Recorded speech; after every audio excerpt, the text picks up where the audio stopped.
अस्सलाम वालेकुम दोस्तों, मैं हूं आपका दोस्त सैयद मुस्तफ़ा हसन और आप लोग एक बार फिर अवेलेबल है मेरे साथ ईगल स्पोर्ट्स के ऊपर। सो नाज़रीन, मुझे उम्मीद है कि पिछली तमाम अपडेट्स हैं आप लोगों ने भरपूर फ़ायदा उठाया होगा। मेरे चैनल को भी आप लोगों ने सब्सक्राइब किया होगा। अगर मेरे चैनल को सब्सक्राइब नहीं किया तो मेरी तमाम नए आने वाले मेरे से रिक्वेस्ट है कि वो मेरे चैनल को सब्सक्राइब कर लें और बेल आइकन को ज़रूर प्रेस कर लें ताकि हर आने वाली वीडियो आप लोगों तक पहुँच सके और आप लोगों से भरपूर फ़ायदा उठा सकें। आप लोगों को याद होगा कि मैंने मोहम्मद रिजवान से रिलेटेड एक वीलॉग किया था जिसमें मैंने मेंशन करके बताया था कि मोहम्मद रिजवान को कप्तानी देने का सोचा जा रहा है और आज वो वक्त आ चुका है कि हम मोहम्मद रिजवान की कप्तानी के ऊपर बात करें। जैसे कि आप लोगों ने सुन लिया, देख लिया, सोशल मीडिया पे भी आप लोगों ने अपनी आंखों से देख लिया कि बाबर आजम ने वाइट बॉल की कप्तानी से मुस्तफ़ी होने का फ़ैसला कर लिया है और उन्होंने कप्तानी छोड़ दी है, रिज़ाइन कर दिया और उनका रेजिग्नेशन मंजूर भी हो गया पीसीबी से।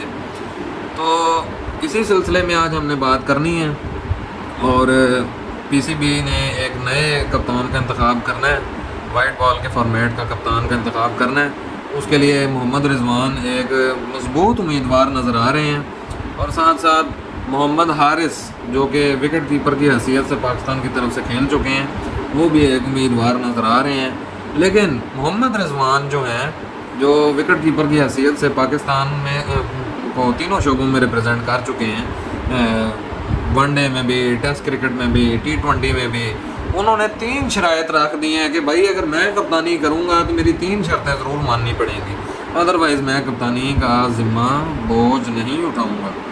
और उनका फ़ैसला इसी हद तक बिल्कुल बजा है क्योंकि जो हालात बाबर आजम के साथ गुज़रे और जितनी लेग पुलिंग बाबर आजम के साथ की गई, वो मैंने उस वीडियो में भी बात की थी कि हम नहीं चाहते कि रिजवान के साथ भी वही हालात पेश हों, दरकार हों जो बाबर आजम फेस करते रहे हैं। तो पहली शर्त उन्होंने ये रखी है कि अगर मुझे कप्तान बनाना है तो मुझे वनडे का कप्तान भी बनाया जाए, T20 का कप्तान भी बनाया जाए। जबकि गैरी क्रिस्टन जो हमारे हेड कोच हैं, उन्होंने कहा कि जी मैं चाहता था कि वनडे के कप्तान रहते बाबर आजम और T20 का चेंज किया जाता। तो ये भी बाबर आजम को उस वक्त कबूल नहीं था। तो उन्होंने कहा कि अगर मैंने कप्तानी से हटना ही है तो मैं रिज़ाइन देता हूँ। इसी तरह मोहम्मद रिजवान भी इस चीज़ को कबूल करने को तैयार नहीं है। वो कहते हैं कि अगर मुझे कप्तानी देनी है तो मुझे वनडे और T20 दोनों की दें, अदरवाइज़ एक फॉर्मेट की कप्तानी मैं नहीं करूँगा। और गैरी क्रिस्टन की हमें समझ नहीं आ रही कि वो ये क्यों चाहते हैं कि टेस्ट का कप्तान और हो, वनडे का कप्तान और हो, T20 का कप्तान और हो। भाई एक कप्तान के साथ अच्छे तरीके से टीम चलाई जाए, मेरा ख्याल है कि वो ज़्यादा बेहतर है। बाबर तीनों शोबों में कप्तान था, वनडे में, टेस्ट में, T20 में, लेकिन वो नाकाम क्यों साबित हुआ? क्योंकि उसके साथ टीम नहीं थी। टीम सेट करनी पड़ती है। आपको इतने इतने बड़े टूर्नामेंट्स दिए गए, आपको इतनी दफ़ा चांस दिया गया कि आप पाकिस्तान को रिप्रेजेंट कर रहे हैं, आप इतने अरसे में आप पाकिस्तान का मिडल ऑर्डर नहीं डेवलप कर सके, तो फिर लोगों ने तो ज़ाहिरी बात है आप पे बातें ही करनी थी कि यार जिस टीम में मिडल ऑर्डर नहीं है वो उस टीम का सर कहाँ है तो पैर कहाँ है। इसी तरह मोहम्मद हारिस जो एक उम्मीदवार सामने आए, उन्होंने भी बात की कि अगर मुझे T20 की कप्तानी देनी है तो मुझे वनडे की भी दें और T20 की भी दें।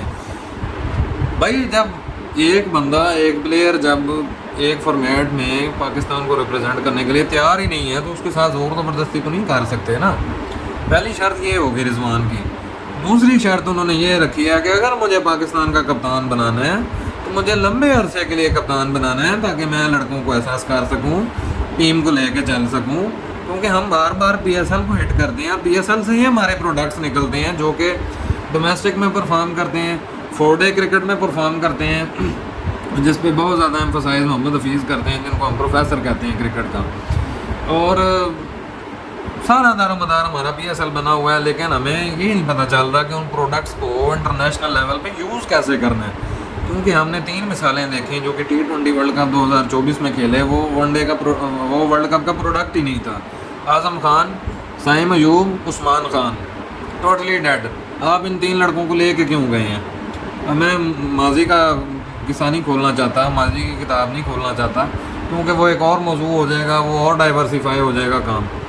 दूसरी शर्त इन्होंने ये रखी है और तीसरी शर्त उन्होंने मोहम्मद रिजवान ने ये रखी है कि भाई मैं अगर टीम बनाऊंगा, अगर मैं कप्तान होऊंगा तो उसमें सेलेक्टर्स का कोई रोल नहीं होगा। ये सीधी तरह मैं बात बता रहा हूँ, क्योंकि जब सेलेक्टर्स अपनी करते हैं ना, गैरी क्रिस्टन ने कह दिया जी फलाने को खिलाना है, रिजवान कहता है जी मैंने इसको खिलाना है, नायब कप्तान साहब कहते हैं जी मैंने इसको खिलाना है, جب تینوں جگہوں سے جب کھچڑی پکتی ہے نا تو پھر بیڑا غرق ہوتا ہے at the end.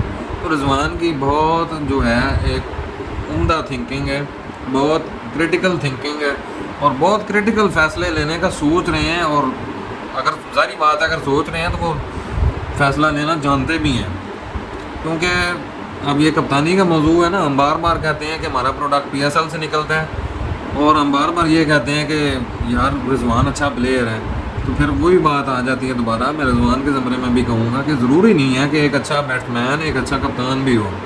Babar Azam کو آپ نے دیکھ لیا, وراٹ کوہلی کو آپ نے دیکھ لیا, دو مثالیں آپ کے سامنے ہیں. تو میرا خیال ہے عقل مند کو ایک اشارہ کافی ہوتا ہے, بار بار مثال دینے کی ضرورت نہیں ہونی چاہیے.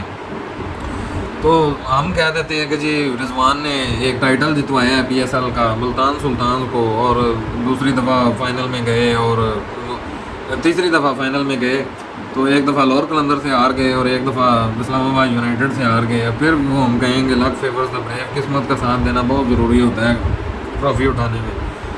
قسمت کو میں بار بار ہائی لائٹ کروں گا, کیونکہ انڈیا کی اس وقت جو تباہی ٹیم ہے, جو کہ پتہ نہیں وہ کس پلینٹ کے اوپر وہ کرکٹ کھیل رہے ہیں, وہ سارے 11 کے 11 لڑکے, اور کوئی پتہ نہیں چل رہا کہ وہ اپنے نزدیک بھی کسی کو نہیں آنے دے رہے.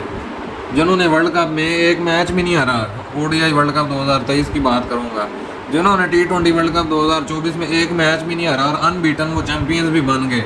2023 کے ورلڈ کپ کی بات کروں, قسمت میں نہیں تھا فائنل, قسمت میں نہیں تھی ٹرافی, تو روہت شرما ٹرافی نہیں اٹھا سکے ون ڈے کے ورلڈ کپ کی, جبکہ وہی ٹرافی ایم ایس دھونی جتوا چکے ہیں انڈیا کو, جبکہ وہی ٹرافی روی شاستری جتوا چکے ہیں انڈیا کو 1983 میں. قسمت میٹرز, لک میٹرز. یہ کہنا بے وقوفی ہوگی کہ یہ وہ کپتان اچھا ہے تو ٹرافی نہیں جیت سکا, یہ ہو گیا وہ ہو گیا. لک بہت میٹر کرتی ہے. بمراہ نے کتنا ایڑی چوٹی کا زور لگایا ہوگا اس فائنل میں, شامی نے کتنا ایڑی چوٹی کا زور لگایا ہوگا اس فائنل میں ٹریوس ہیڈ کو آؤٹ کرنے کے لیے, لیکن وہ ٹریوس ہیڈ کو آؤٹ نہیں کر سکے. اور وہی ٹریوس ہیڈ اس میچ میں فائنل میں سنچری مار گیا, اور ان کی ناکامی کا باعث بھی ٹریوس ہیڈ ہی بنا, اور ان کے لیے ڈرونا خواب آسٹریلیا نہیں بنی, ان کی ٹیم آسٹریلیا نہیں بنی, بلکہ ان کے لیے ڈرونا خواب ٹریوس ہیڈ بن گیا. تو بلکہ یہ بات ہوگی. اسی طرح رضوان جو ہے ایک اچھے امیدوار نظر آ رہے ہیں. ویسے بھی یہ نہیں کہ انہوں نے پی ایس ایل میں 3 دفعہ لیڈ کیا ہے, ملتان سلطان کو 1 دفعہ کپ بھی اٹھایا ہے, یہ تو کوئی موٹیو ہی نہیں ہونا چاہیے نا پی سی بی کا. اور میں بھی یہ کہہ رہا ہوں, اصل بات یہ ہے کہ اس وقت ٹیم میں بابر اعظم تو ہو گیا ہے سائڈ پہ, انہوں نے تو ریزائن دے دیا, ہم تو ان کی اب بات بھی نہیں کریں گے. اس کے بعد کوئی دوسرا امیدوار ہمیں نظر نہیں آ رہا ٹیم میں جو کپتانی کے قابل ہو, وہ رضوان ہی ہے اس وقت. یہ نہیں صرف اس غرض سے نہیں کہ وہ اسکور بھی کرتے ہیں تو ان کو کپتان بنا دو, وہ اسکور نہیں کرتے تو اس کو کپتان بنا دو. یہ کپتانی ایک مذاق نہیں ہے کہ جس مرضی کو پکڑ کے بنا دیا. میں تو فیکٹس اینڈ فگرز کے ساتھ آپ لوگوں کو واضح کر رہا ہوں کہ یہ طریقہ کار ہوتا ہے کپتانی دینے کا.